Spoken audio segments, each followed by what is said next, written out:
Good evening, everyone. Tim Harridge here. Welcome back to week 6 of the wholesaling real estate course. Tonight, we're going to talk about construction estimation, and just bottom line, your numbers must be right. And there are several ways to make sure they are. This is another fun thing for me to talk about because I actually did this today. We got a call on Saturday, and the call was for a house in Rowlett, Texas, which is just right across Lake Ray Hubbard, where I live, from me. And my acquisitions folks, Randy and Shelby, were over there yesterday morning. Our original offer was around 150,000. I think it was 153 to be precise. And the gentleman said, "No way, but 175, and I'll sign right now." And after Randy called me while he was at the property, I ran the numbers and decided that we need a rehab project right now, and that if what he was telling me was true about the condition of the property, we could up our offer. I offered 171,970. That number was not necessarily a number I quote unquote pulled out of my hat. Let me see if I can get my calculator up here on the screen. So after running the comps, I estimated it was worth about 265,000. I went at 80% because 80% is kind of what we use on a flip rule on the perfect house. I backed out the 38,000 in repairs, and sorry, 265,000 was the worst case comp. Went to 80% of that. I backed out the 35,000 repairs, gave me 177. I said, okay, we're gonna be good there. And then I went at 260, 75% minus 35,000 in repairs. Said, okay, well, that'll work. Then there's part of me that thought it was really worth 285, and I went at 80%. And I said, man, maybe I'll spend $50,000 on it. It still works. And I don't remember exactly what number I used to get to the 171. A lot of this is live math as you're negotiating deal. But anyway, we got it under contract for $173,000 yesterday. I went over there today with my wife because we do intend to fix and flip this one, and we're not actually wholesaling it. But the whole thing about being over there today was making sure that the rehab was right. And it's like I told Jennifer, and I told reminded Randy. I shouldn't say I told Randy. What we do with these houses is it's always about bird in the hand, two in the bush. Can we? So if we look at this house and we think that by fixing it up, we can make $50,000. So the actual math on this one is, if we buy it for 200, if we sell it for 265,000, I always multiply by 0.9 because I've got about 5% in closing cost in when I sell the house between commissions and title, because I don't have to pay a realtor because I have my wife. And then I factor in about 2 or 3% for purchase closing cost. And then I factor in, another 2 or 3% for just carry costs. So at 90% of the estimated sales price, I'm at 238. I really think I can fix the house for $40,000. That was 4,000. So I'm in it for 198. I back out $173,000 that we paid for it. I'm at 25.5 is kind of my worst case number. Now, after walking the property with Jennifer today, we think we can sell the house for 300,000. At 80% is not 80%. Oh. We think we can sell the house for 300,000. So at 90% takes us down to 270. We think it's going to be a $50,000 remodel to do it the way she wants to do it. That gets us down to 220. Like I said, we paid 173. So we're looking at a $47,000 profit on that house, because we're actually just going to pay cash for this so that we don't have too much carry cost. And we just closed on our last rehab. And so we kind of have cash right now that we really just like to deploy. So so we're looking at that. So then I use the bird in the hand, two in the bush concept on that.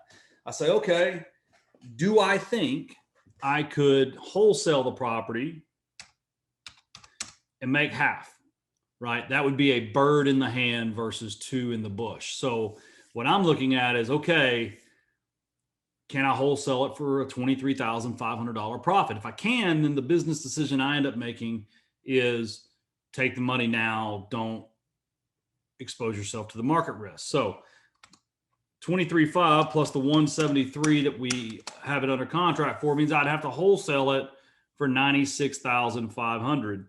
Wholesale marketing wise, I would advertise the repairs at 35,000. So I'd have to sell it for 231.5. I think I could sell this in Rowlett about 82%. So divided by 0.82 means that I'd be counting on someone to value the home at 282. Pretty sure I could do that. But for me, there's a couple compounding effects. The compounding effects right now is we don't have any rehab projects going. So we've got a couple guys that we use pretty regularly that are looking for some work before the holidays. And the way I really think we execute on this deal is I think we sell it for 300,000, and I think we get out of it for about 42.5 in rehab. And we'll go over the rehab on this house here in a minute because it's so fresh in my mind, right? So when you're there and then the 173, now I really think we can make about 50 grand, and I think it'll sell quick. I think that money will be in the bank in February. We think we can we're going to close next Wednesday, and we will complete the rehab by New Year's. Everybody gets to work throughout the holidays. The big deal I told you about a week or so ago is going to close on Friday. So, cash wise, operational capital wise, we're good. So that's kind of, we're looking to start our year with a $50,000 profit on the board and keep our guys busy. And my wife's got, some creative outlets that she needs. So for her to have a project it is always a good thing. So that's one of the deals I'm working on. We're going to talk about it in a minute once I go through the lecture portion. I just always, like to remind, you got to always be thinking the why, not the what, and remembering that it's a numbers game and a people business. And the reason people sell to us is they're going to have a trigger event. You're going to make it easy and you're going to be reliable. So this gentleman that sold me this house now lives 100 miles away. He's gotten a bunch of postcards, and he had 4 or 5 appointments set up over Monday and today. We met. He liked us. He got along well with Randy and Shelby, and we were able to come to a number that made him happy. And he literally said, awesome, I'll follow you to your house. Let's just get this done. Randy and them go to their office, not their house, their office, write up the contract, get it all signed. While they're preparing the contract, the guy actually went over to Lowe's, made a copy of the key, met Randy and them, signed the deal, handed him the key, called his other appointments, said, yeah, sorry, it's sold. And he went home. He was ready to go home, right? The house was a burden at that point in time. Now there's a number that it's less of a burden and more of a financial gain, but his number, his kind of walk away number was 175, and we got him down to 173, and it ended up being a good deal for us and a good deal for them. And we're going to be reliable, right? I mean, even if we wholesaled this deal, it would be to an investor that we would underwrite, that we would make sure could close on time, because that's just the name of the game. That's why people sell to us. So we got to, we've got to just make sure that we perform in a timely manner. But today, we're going to talk about what to offer, running the numbers. This is where a lot of people kind of bog down, right? And you got to remember, the objective of this business is to buy real estate at a price where you can sell it for a profit. The objective of this business is not to write contracts. And this may seem menial to you. This may seem silly, but there's a lot of people, the more you get involved in Facebook groups and things like that, that they write a lot of contracts that are worthless. They'll never close. The people that were bidding after us yesterday are one of those groups. They write 10 or 15 contracts a month and may close 4 to 7 of them. It's the old throw spaghetti against the wall and see what sticks. And I just don't believe in that. And I hope that no one I'm teaching adapts that business model, because this is what I teach is sustainable, and it's frankly where you can sleep at night. So the objective is to buy real estate at a price where you can sell it for a profit. And you got to remember that, because a lot of times you're going to be at a house or someone's going to call you about a house. And if you go back to a couple weeks ago, the numbers have to work and there has to be motivation. So if you could tie this house up or get this house under contract for 220, awesome. But if you can't sell it for a profit, not awesome.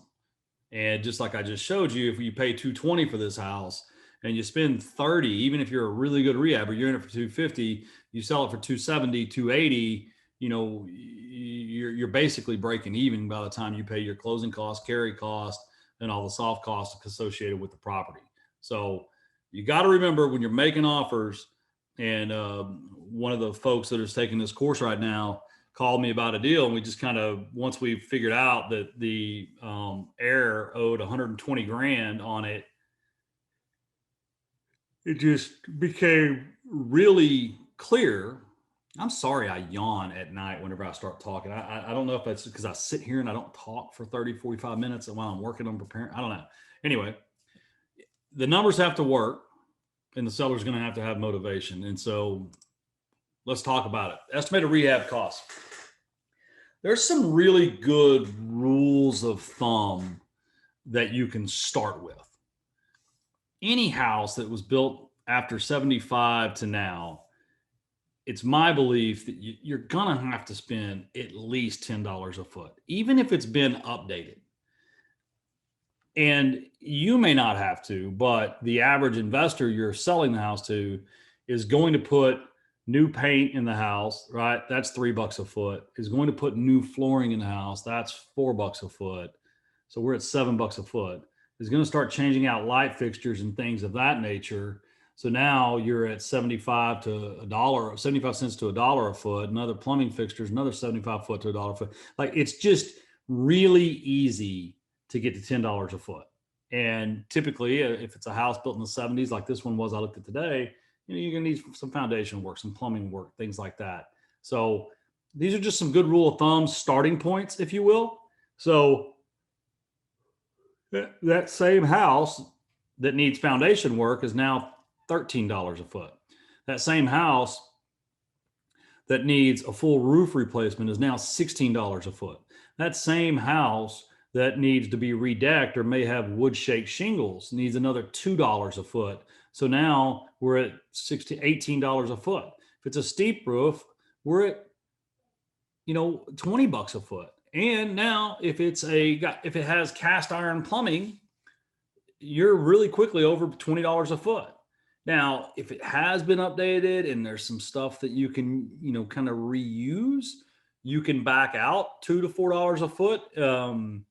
But you just got to be really careful, and you got to look at your comps. You have to just analyze the comps and figure out, even if the house has been updated, has it been updated in a manner that is consistent with your end comp, right? So if you're using a $300 and something a foot end comp, I have to turn off my son's iPad. He's grounded and it's laying on my desk, and his friends are calling me. So if your comp has been completely updated and is the nicest house you see, and that's how you're justifying $300,000, right? Then a little bit of bad updating by the seller probably isn't going to be deducted, because anything they did, a lot of times will have to be redone. So some longhand repair calculations. paint is $2 a foot at a minimum, $3 a foot and kind of high end, or mid grade and up to $4 a foot in high end areas. Flooring is $3 a foot for like first time home buyer type homes, uh, uh, or rentals. It goes to $4 to $7 a foot if you're looking at putting in full hardwood floors. Like I said, the roof is 4 or 5 with a redeck. Hardware, $1 a foot. That's doorknobs, towel rings, um, door stops, doorbells, all the hardware that goes into a house. Um,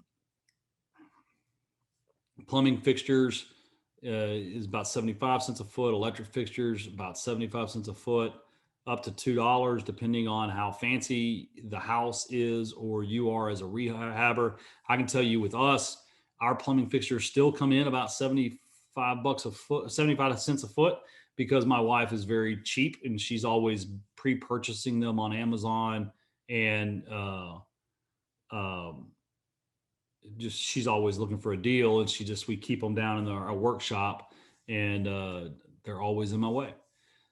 Kitchen countertops, that's not per square foot. All of these, by the way, are per square foot of the home, not per square foot of the item, right? So kitchen countertops, we're not saying 75 to $3 a foot for the um, the square footage of the actual cabinets. We're saying square footage of the actual home. So if you've got an 1,800 square foot house, right, or 2,000 square foot house, to make my math easier, you can expect to spend around $6,000 upgrading the granite, because in that 2,000 square foot house, you're going to have a decent sized kitchen, maybe a wet bar area, and at least 2 bathrooms, and most likely his and her vanities, and even a half bath. So again, the idea here is not to teach you general concept. The idea here is to teach you how to read the comparable sales, read the description in the properties, and then estimate the repairs needed to get it to that level of asset. Each individual investor, I can't tell you how many times I have um, an investor call me and tell me, wow, it's going to cost, I'll say the house needs 40, and they'll say, oh, it's going to cost me 60. And you're like, awesome.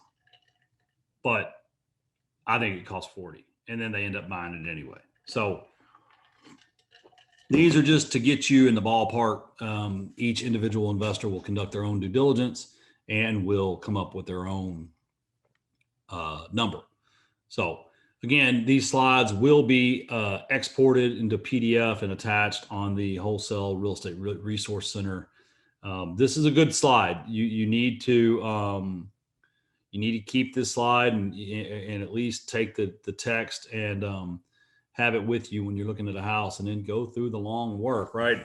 Off the top of your head, and I do this too, right? These rules right here, I use every week, right? Like the first thing I do whenever someone brings me a house, I'm like, all right, 1,776 square foot. It's going to be 20 grand at least, right? Needs foundation. Great. 27. Okay. And that's just the way your mind works. These longhand repairs, these shorthand repairs will get you within the ballpark on most homes. And then, I would say that's good for the 300 and below. If you're $300,000 to $600,000 price band, you probably just add 20% on. If you're in the 600,000 plus price band, I would add 40% onto what you're seeing there, because those houses, the materials and the amount of detail required is more. Already went over that. All right. So establishing the after repair value. All right, so start at the average dollar per foot of the sold comps times the living square foot of the subject property. And actually, if you have vacant, suspicious, or abandoned homes within view of the driveway, you knock 5% off of what you came up with. If there's dangerous dogs in the neighborhood, some of the lower income neighborhoods have, specifically in Southeast Dallas, have an issue with stray animals. And I've been bit in the streets of houses a lot. It's just what happens. If it's on the corner of a busy street, about 7% off on a busy street. So on the corner would be like, so if you've got Beltline here, which is a 4 to 6 lane road, and then Magnolia comes off here, and the house actually is on fronts Magnolia, but the side of it is on Beltline, that would be on the corner of a busy street. So that's 7% deduction. If it actually faces a busy street like Royal Lane, I don't know how I get so many leads on Royal Lane over my 20-year career in North Dallas. You're looking at taking 10% off. Now, the only caveat on those is you're taking all of these deductions.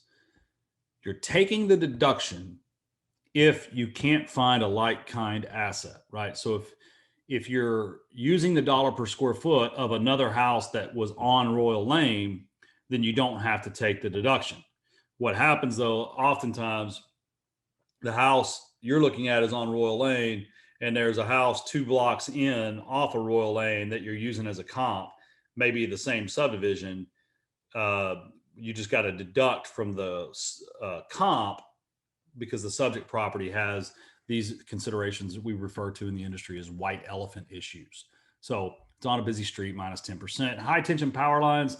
We're not talking about the telephone pole that's in the back alleyway of a lot of existing homes that were built in the 60s, 70s, and the power comes in. We're talking about, the big power lines that have 4 or 5 lines running down them, and the big metal ones. Some of them are wood and have like the little tree. It's like the 2 double poles that go up, and the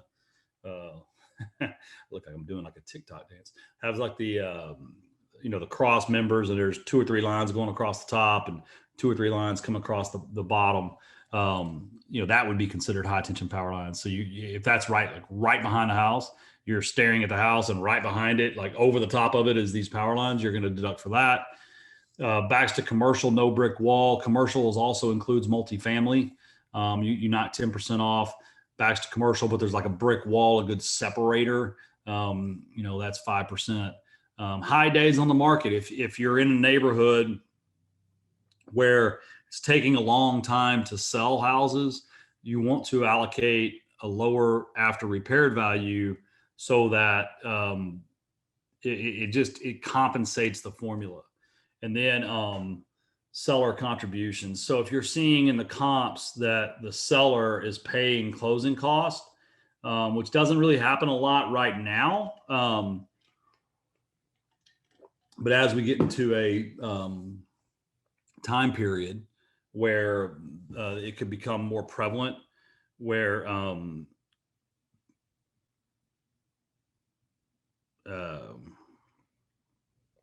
there's seller contributions. It's what people do to make their houses sell faster, is they pay closing costs for the seller. For the buyer. Then you want to make sure you back those off the top, number 2. How do you make your offer, right? Several schools of thought. The traditional hard money way, and the way that a lot of trainers teach people, is 70% minus repairs, 70% of the ARV minus repairs. That's a great rule of thumb. We use that metric a lot as one of our data points, but it's not the only data point. Profit approach. If you're targeting a cash buyer that that you're expecting is going to pay cash for the asset, fix the asset, and sell the asset, well, then you want to use a profit approach. You want to figure out how much profit they're going to make, and then that's the way, you know. So typically, if someone's going to sell a house for $300,000, they want to make about $30,000, about 10% of the final sales price. So that's kind of like, that's if I was selling this house in Rowlett, and we're going to go through some examples in a minute because all this talk can get confusing. If I were selling that to a flipper, that's the way I would do the math. What I would do is I'd say, okay, this flipper is going to sell the house for 300,000. They're going to pay 8% in closing cost, right? They want to make $30,000, and they're going to spend $45,000 fixing up the house. So they can pay me $201,000, but we haven't factored in their purchase closing cost and carry cost. So that's about 1% a month on a 4-month deal. So that's $12,000, and then about $3,000 to $5,000 in purchase closing cost. So that's 17,000 less. So 201,000 minus $17,000, so 184. So like if I was selling this to a house to a flipper and being completely transparent on my numbers, I feel like that's the most I could wholesale it for. And then the ROI approach, which is like if you're targeting landlords. So landlords look at gross yield. Landlords look at return on their investment. Landlords, some of them look at how much cash they have to have out of pocket and what their cash flow is. And there's various schools of thought. And what we're going to do now is go through several examples. So let's talk about wholesaling properties and calculating your offer based off of wholesaling. I gotta like look around my camera because I've got the camera right here in the middle of the screen. And don't forget, I'm going to provide all of these resources I'm about to show you in the links.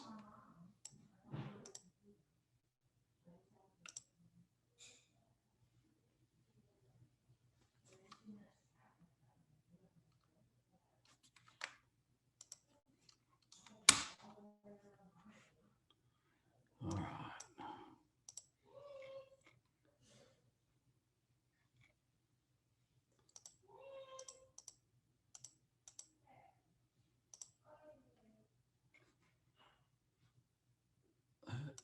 It's not the one I want to use. Sorry. There we go. That's the one I want to use. All right. Offer calculating worksheet. So house is worth. Let's say $300,000. Right? And so now over here, you see the basic offer would be 70,000, 70%. The max offer, you see the spreadsheet there, would be 80%. The repairs, $45,000. So there you go. You got your offer range, right? And here you've got my wholesale profit. If I got it for 165, would be about $45,000. And my wholesale profit over here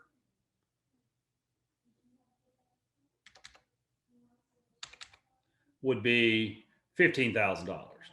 So it's hard to, I mean, that's stretching it, honestly.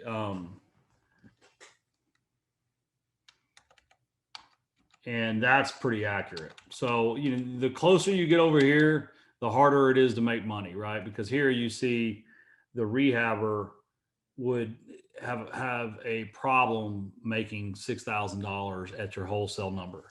Now that's assuming they pay what you estimate in repairs. And let's see, got another spreadsheet here. So that's kind of running the number. if you will, on the on how to wholesale on wholesaling the house. I've got another spreadsheet.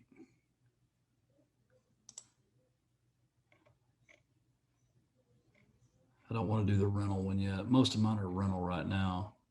My rental calculator.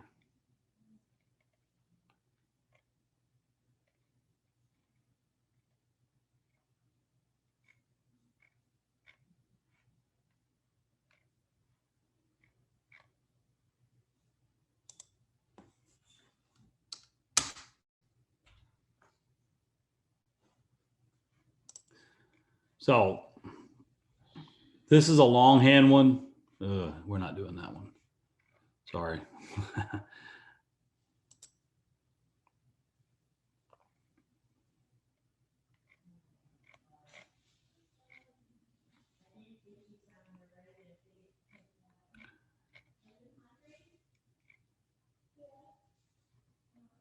Just hold tight, folks. There's one I'm looking for.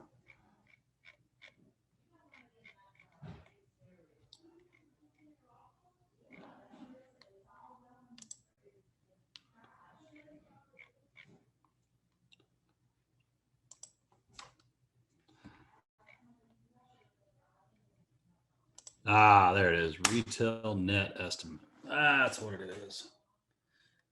So this is a way that you can calculate kind of the retail net estimate that an investor can expect to make. And this is I will include the retail net estimate because that's really how you need to run the numbers for uh, an investor. And so here's the offer based on profit, right? So ARV $300,000, repairs $45,000, carry time. So that's how long it would take to buy, fix, and sell the asset. So 4 months. Title fees we calculate at 2% of the purchase price funded at closing. I'm going to lock these cells so y'all don't mess them up. Most people are paying around 10% for their hard. Now, most people are paying 2% for their origination right now. Most people are paying approximately 1% in lender fees, and most people are borrowing 75%. Most do not have a deferred fee. And when you go to sales cost, you know, you're averaging about 7% because most investors use, you know, discounted realtor, flat fee realtor, or someone they're related to. And then you have the net profit. So in this, I told you guys, I wanted to make most investors want to make $30,000 when they're fixing up a house, about 10% of the sales price, right? So now you see for a hard money borrower to buy this house and make 30,000, you would have to wholesale it out for 179,750.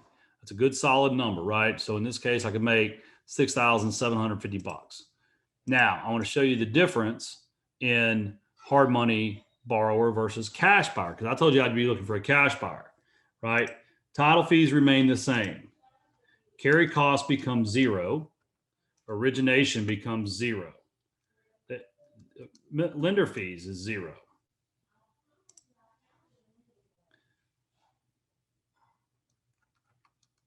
Trying to remember how this works.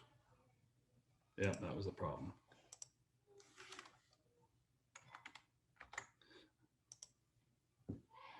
So that is going to be the purchase price. We're going to leave it at that. Leave that at 75% if you're trying to figure out cash. And the sales cost the same. So now you see this same investor can now pay you $196,000 because they're not getting a hard money loan. And what I'll do is I'll get in here and put some instructions. I can put notes in here. So you see the difference between targeting someone with cash and someone that's getting a hard money loan. So it's the difference between 196.5 and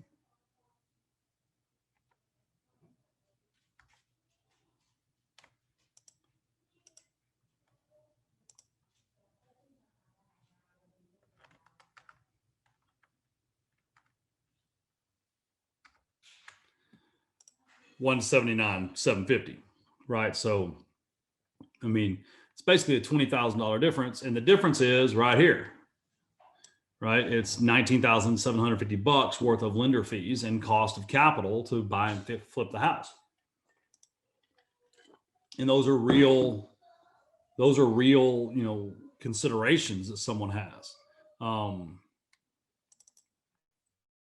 me open this other retail net estimate.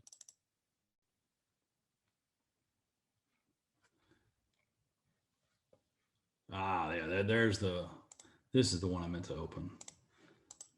So you got ARV of 300,000, repairs 45,000, carry time 4 months, title fees 2%,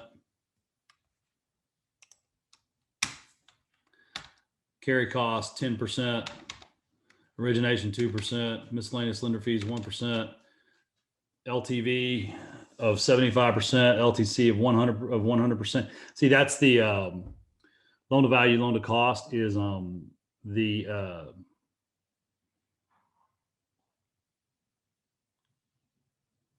loan to value or lender formulas that they limit people by. Sales cost 7%, right? So and then the purchase price, right? So that's you start playing with that, right? So say that you sold this to someone for $200,000, right? Down here, you can see their projected net profit is only 10,000, et cetera. And if they were using one of these two loan mechanisms, they would have $43,000 out of pocket. They would make $10,000, so they still make 25% on their money. It's a high ROI business. But that same house, if I were to buy it for $173,000, right? If you look at my cash to close, I only got to take like $5,000 to closing because of my loan parameters here, which these are pretty standard now. I'm doing these all day long with investors. I actually pay 8%, and I only pay 1% origination, and I have about 0.5%. Oh, not 50%, 0.05, 0.5% in fees, right? So when you look at mine, right, I'm going to make $43,000 if I take this to my this lender. Now there's another lender, one of my private lenders that I'm probably going to use on this. I'll pay 6%, no origination, no fees, right? So now you see I'm able to really ratchet up the profit to about $48,000. So that's really what Jennifer and I came up with today. Was kind of figured we would make about 50 grand on this house if we fix it all the way up. So I'll include these two spreadsheets in the notes. And, the wholesale thing, running the numbers on wholesale and retail are the same on this house because you're really just trying to figure, so why? Tim, that's a great question. Why don't you tell me? The reason why you're targeting a retail investor in this house specifically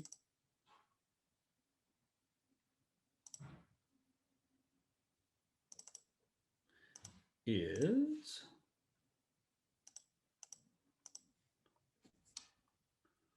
when you look at the comps, there are no leased comps, right? And so since there aren't any leased comps, like literally for 2 years, I couldn't find a comparable leased comp. It's a larger house on a larger lot. It's about a half acre. And so when I start looking at the comps, here's this one that went for 434, had a pool, it was 3,700 square feet. It went for 115 a foot. These three are actually on the exact same road as the one I'm looking at. So I actually really focused on these three comps. And, we went and said, okay, this one, it's small-ish. I mean, it's about 200 square foot larger than ours. It's a 322, just like ours. These are all built like within the same, ours was built in 77. But the difference is this one has a half acre lot and this one has a 1 acre lot. So you see this one sold for 350, This one sold for 230, 321. This one sold for 269, 900. But then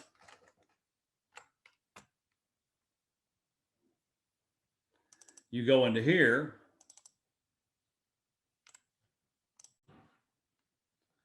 and you start looking at the descriptions and you start looking at the pictures. I mean, this one, 3110 Tola Road, right? It actually sold for 190.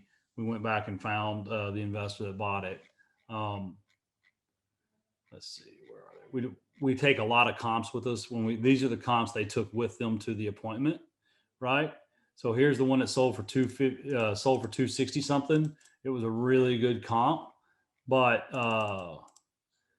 when you read it just and you looked at the pictures, it had some updating, but it wasn't remodeled. It was classic paneling, beam ceilings.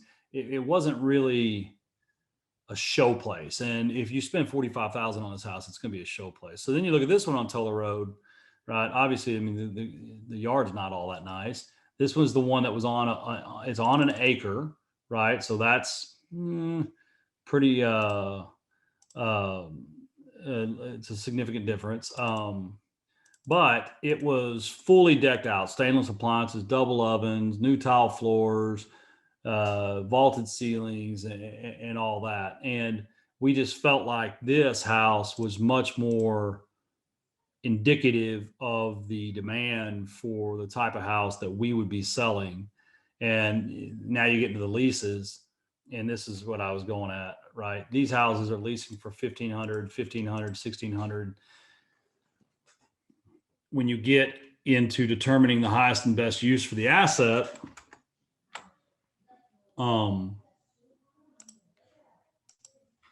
it's important to understand if the house doesn't rent in essence for 1% of the estimated retail sales price, it's probably not going to be a good wholesale deal to a landlord because of the way they need to cash flow, right? So I'm going to open up this rental calc, and I'm going to be happy to share that with you.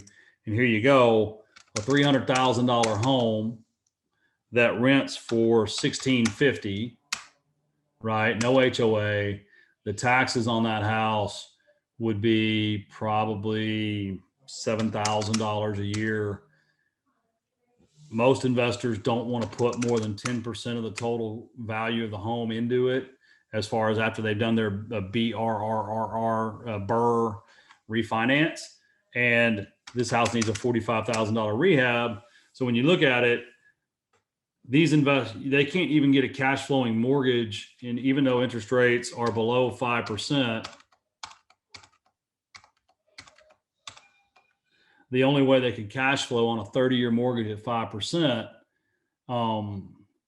would be, they couldn't even get a loan of $135,000 in cash flow. So that's, it just tells you that. And so then if they were in it for $220,000 by the time they buy it from you and rehab it, well, now nobody really wants to have $100,000 out of pocket on a rental property. They're really looking for like a gross yield of 12. And I'll give you this because what'll happen is you'll come across houses like one we wholesaled last month that was a $185,000 house, right? And so it's only got about $5,000 in taxes, and it only needed a $20,000 rehab, right? So now you start seeing that this person can pay, $150 and still cash flow on the asset. They can be in it for $170 because they're going to be able to leverage out $148,000. Now let's back this back out, right? Because see how I made notes here? I'll be making notes on that other spreadsheet for you. So they only want to have $118,500 into it, right? 10% of the estimated value. But even then, they can still pay $139,100 and so as an ARV minus repairs formula, if they can pay 140 and be in it for 160 on a 185 house, what is that? 160 divided by 185. They can be in it for 86 cents on the dollar, right? So that's a great wholesale deal, right? It rents for between 0.8% and 1% of the value. That's going to be a good wholesale deal for a landlord. But it's going to stink for a rehabber. And I've got some, you can kind of add up the rehab here on tab 2. So I'll make sure I include these resources. I use this spreadsheet the most now, but when I'm looking at a fix and flip, this is the one I use because these are the program terms for the loans that I get from my lenders. And different lenders are different, right? So the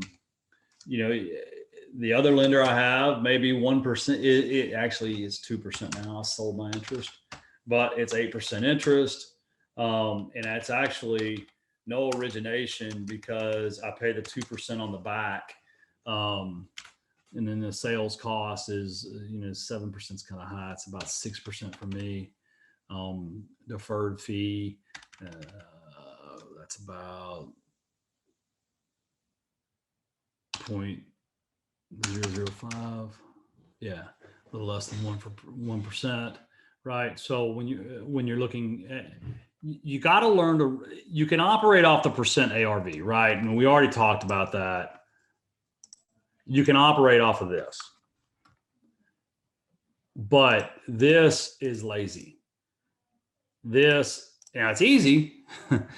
It's definitely easy. And I'll update this because I have not, this is kind of with the rising prices, the way we've had for the last couple years, this would be less than 150. And that would be 70% and 75%. And the max wholesale is going to be around 85% if it's a good rental.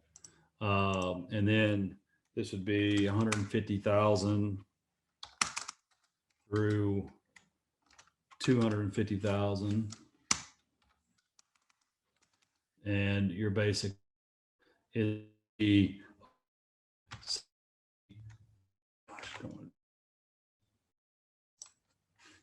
about 72% minus repairs.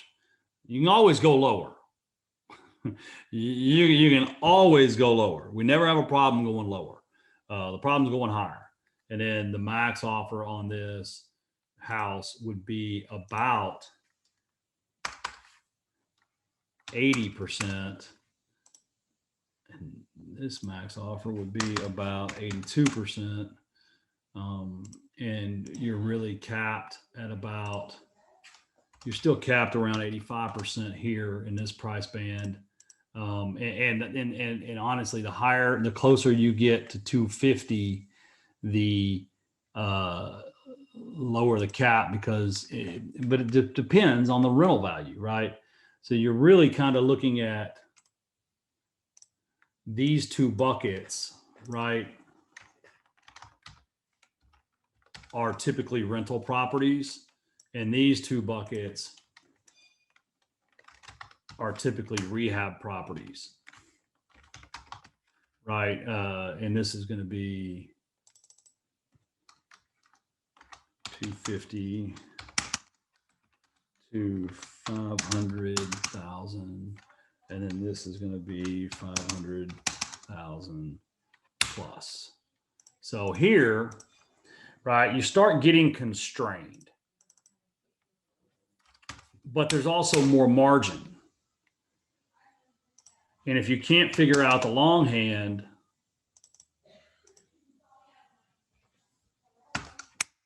then you can go off these rule of thumbs.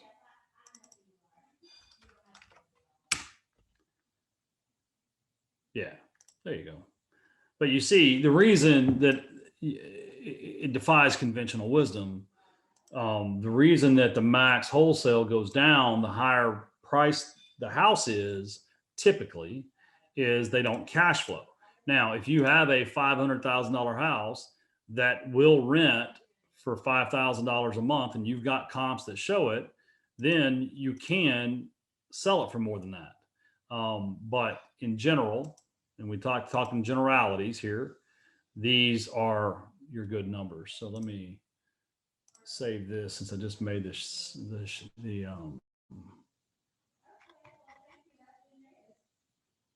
put this in the 10-week course.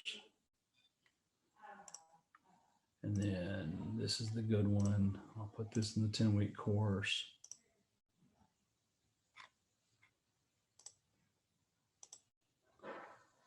There.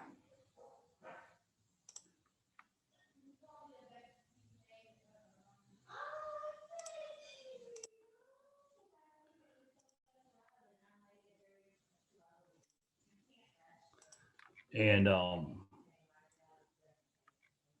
I told you I would take you through the longhand repairs on this house in Rowlett.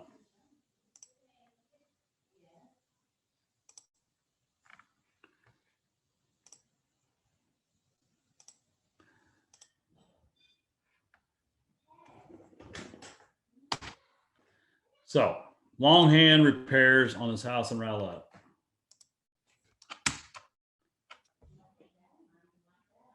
What I'm going to do right now is I'm going to open up this video.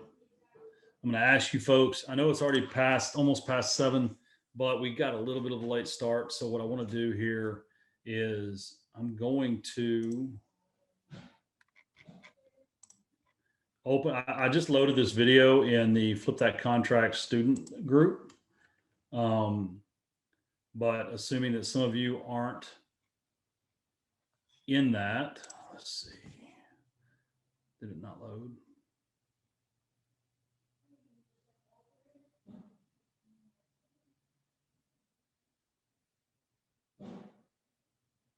Well, I know some of you aren't in there because it says there's only 4 of you in here.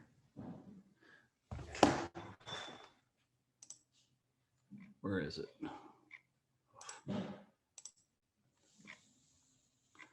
The video must still be rendering. All right, so we'll go through the longhand repairs while this video loads.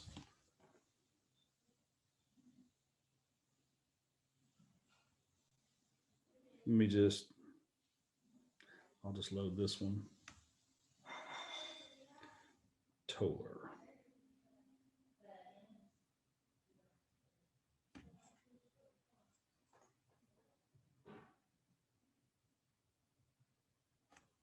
It's only a 4-minute video. It should have loaded fast. I think I may have closed the app. Let's see. Yeah, I really want to take you through this video because, oh, there it is. All right, so I'm going to walk through this house with you. Yep. Okay. You can ask it. I don't mind off topic. All right, so I'm going to play this video and I'm just going to tell you what I'm seeing. Can you see the video? Did it load on the screen?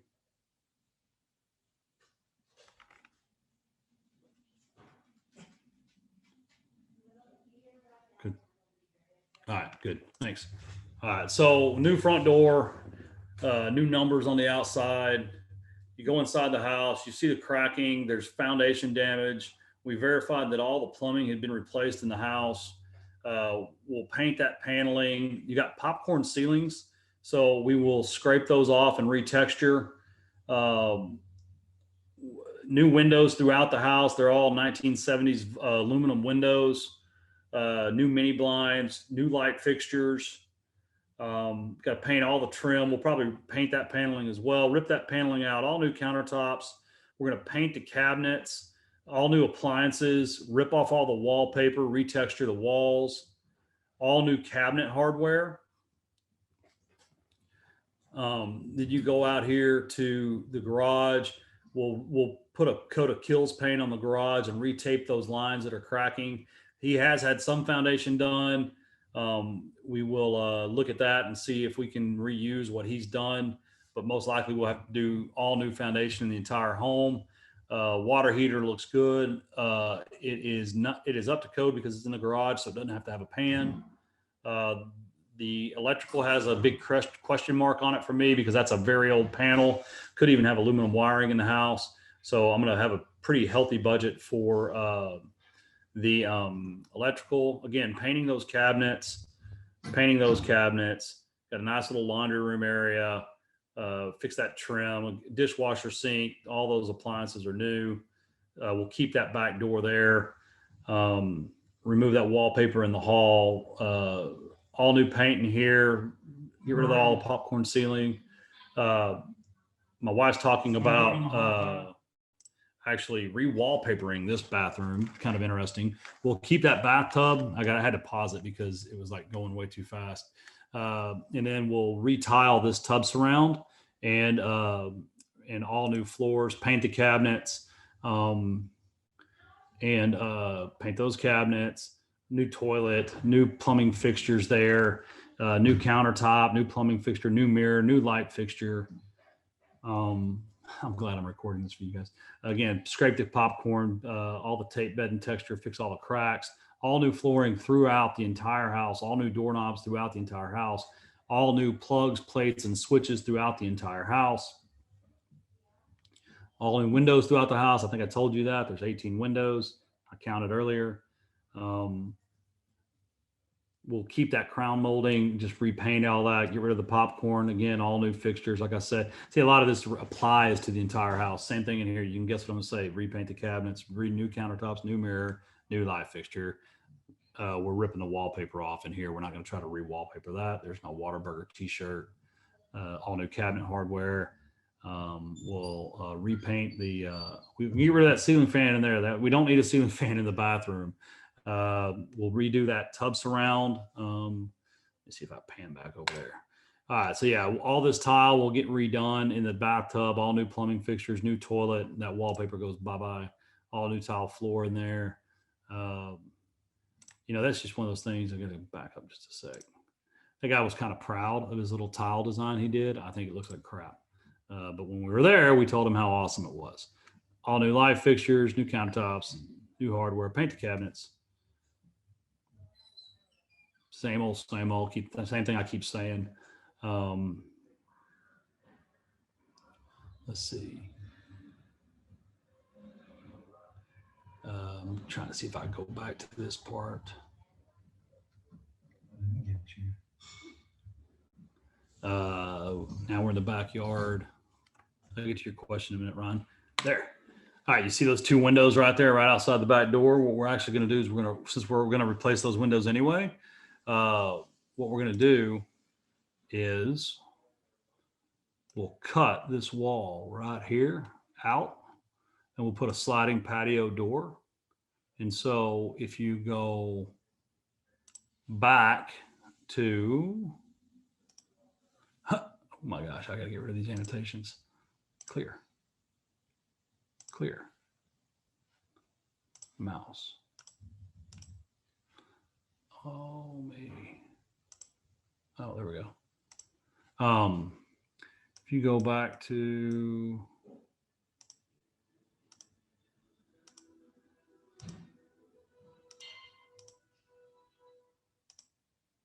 here, you can see that, oh man. What we're going to do is we're going to cut those windows out.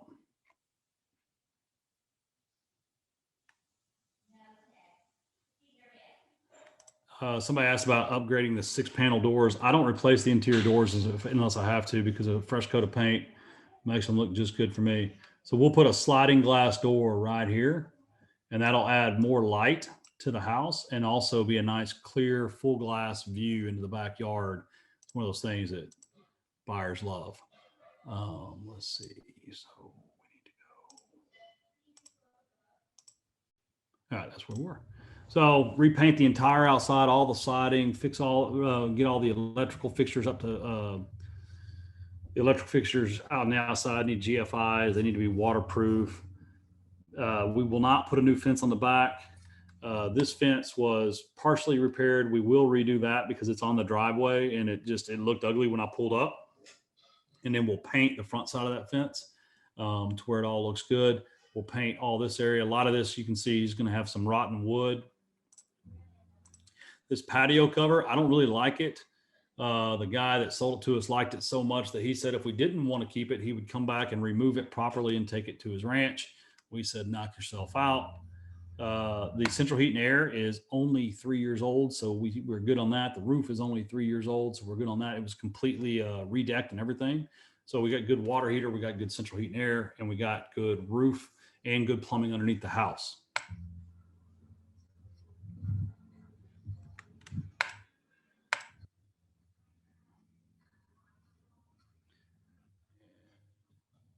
Then I want to show you.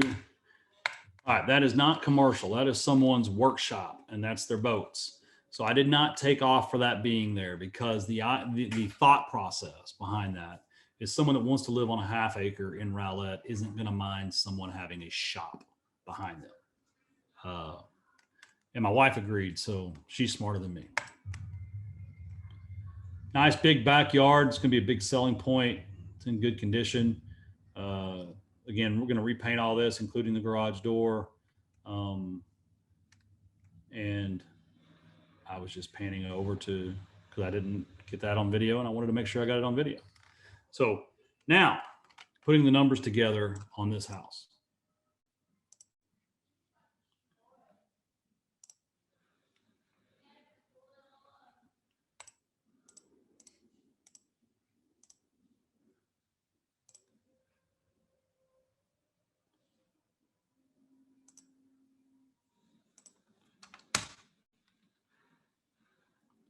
Come on.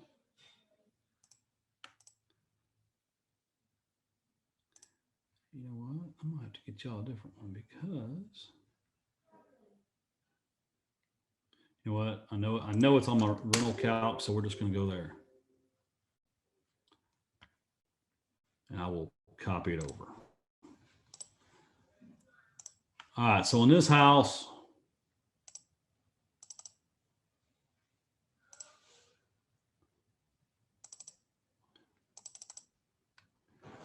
here's the realist tax report. 1776 square feet, built in 77.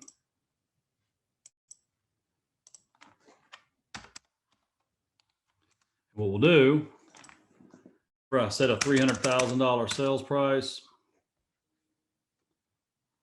and the purchase price is $173.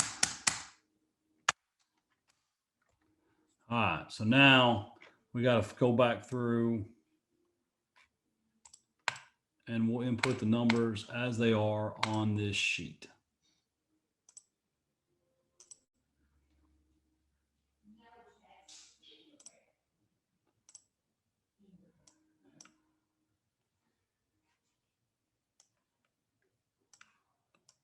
I'm trying to get it where y'all can see both as I do it.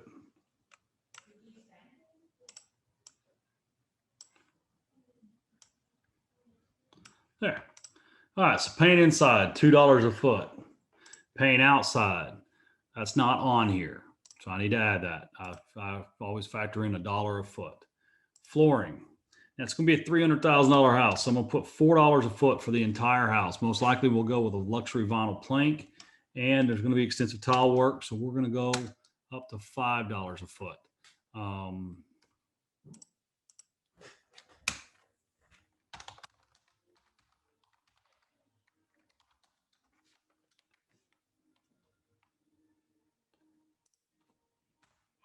Again, I told you you can add 20%, which is what I just did. Cabinets. Now I'm going to paint the cabinets on this.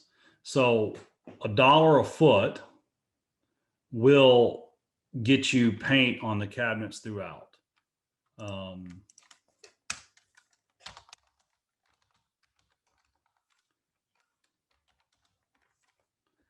And I need to update this because, you know, here's the new kitchen cabinets, double vanity with tops.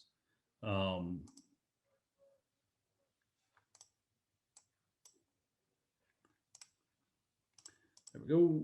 All right, granite. $3 a foot. Tubs and showers. Well, let me just use this budget because I've modified mine based off of what I do. And remember, I said 1776 square foot, right? Yep. All right.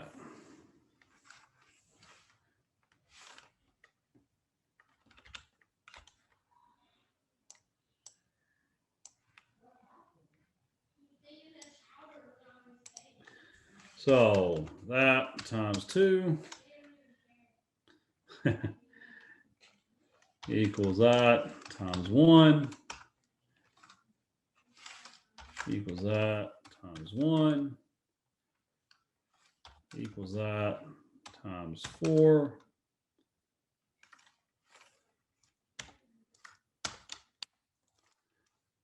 Now, it says $1,000. This is a little bit nicer house. If you go back to the kitchen, you'll see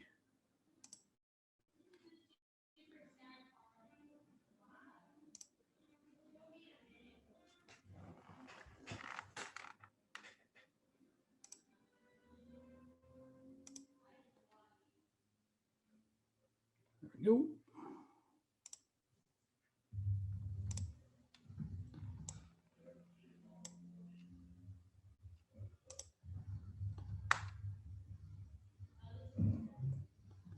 Here's where I go through the kitchen.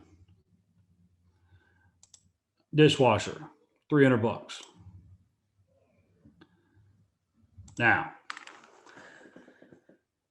here's the crazy thing we do. And this is one of those purposeful things.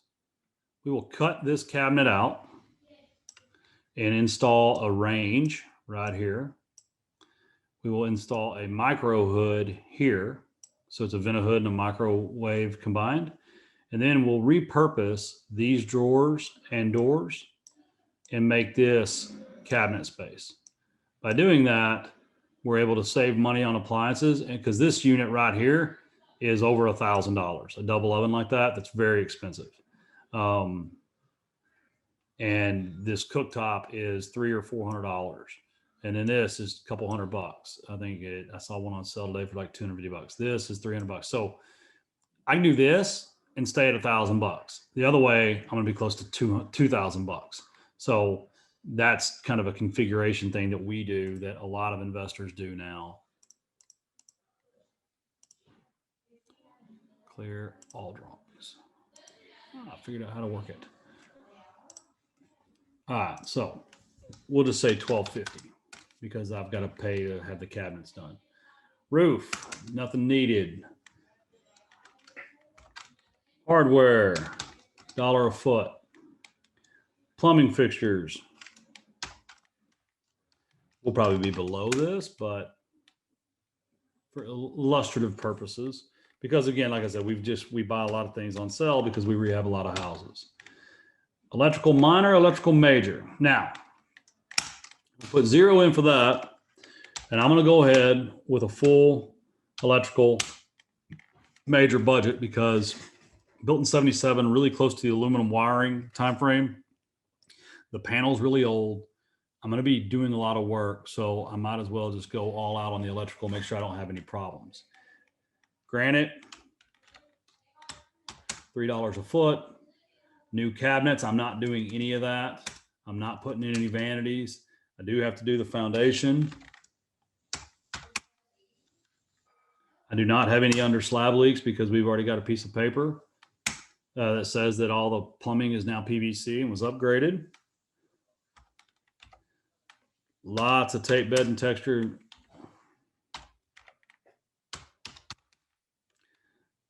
Work. Central heat and air is good.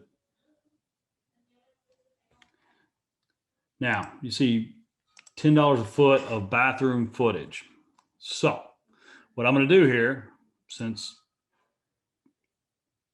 I'm pretty confident it's about 5 by 10, 50, and about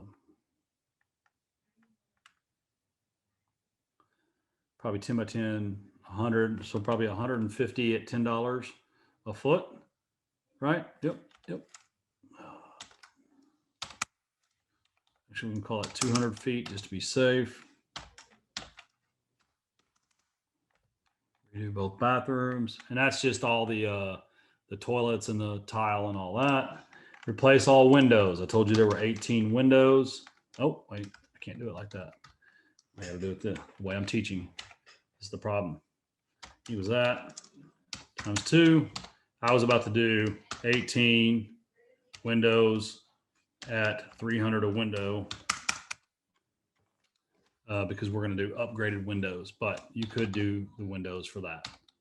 And then you always put in a miscellaneous budget because there's always expenses that the rehabber is not expecting.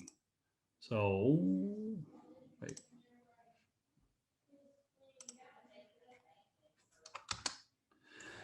Bam! I told you 45,000.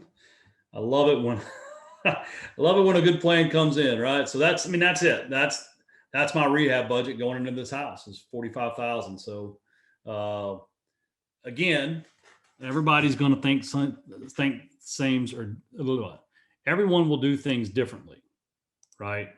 But make sure I save this into a folder so that you have the new numbers. I'll go in and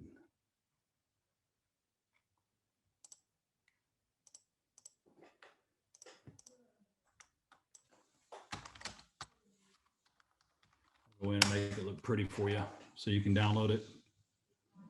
So there you go, 45,000, just like I said. Every now and then I'm smart.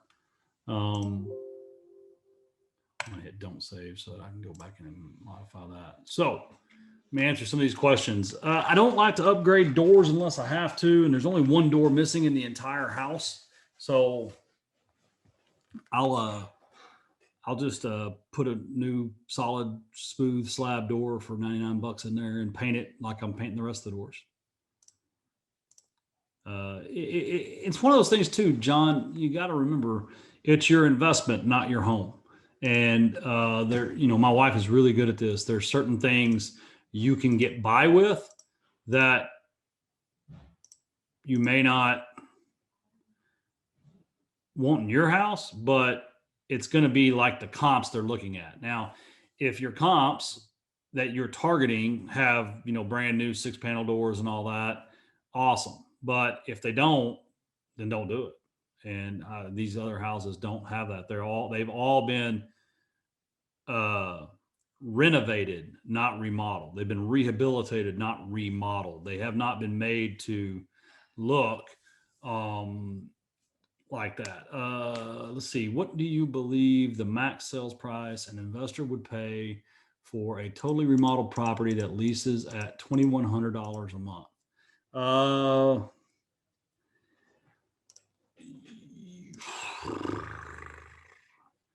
So I'll tell you this, Ryan, can you give me the value and location? Like, is it in a big town, little town, Wichita Falls, North Dallas, and what you think the house is worth? Those would be two very important data points that I would need. I need an ARV and a general location and whether or not there's an HOA. Arlington, okay, I got you. So that would be, if it's worth about 300,000, fully remodeled, it's got to be taxed. It's probably paying around $8,000 a year in property taxes. No HOA. Investor would want to leave about $30,000 in the deal. There's no rehab. So an investor would probably pay, let me double check. Yeah. So an investor would probably pay around 100 and, well, what year was it built? that's another question, because there's some hedge funds that are breaking the mold on this. Makes sense. One of my weaknesses is trying to see these as not my house. Built in 1975. All right, so hedge funds are out. They don't buy anything that was built before 1980. So you're really looking at cash flow numbers on that point at that time. Yeah, totally renovated. Doesn't matter on a rental as long as it just doesn't need any work. Yeah, I feel like, I mean, so that's a house that me personally, I'd probably pay, because it's such a low LTV deal. Let's see if I don't get a return there. I'd probably pay around 200 for it. And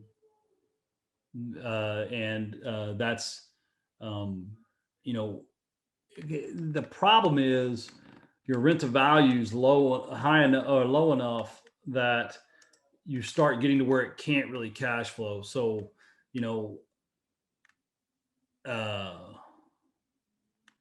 yeah, that's a tough one. I mean, maybe 215 to 225 if it's in a really desirable neighborhood, um, because there is a school of thought with the people that buy in their personal name and refinance Fannie and Freddie, kind of the less professional landlords.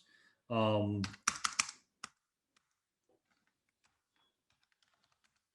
yeah, 225 is really top on that one, because what they can do is they can refinance on one of these funny money loans right now that are getting like 3.5% interest. Um, Maybe three.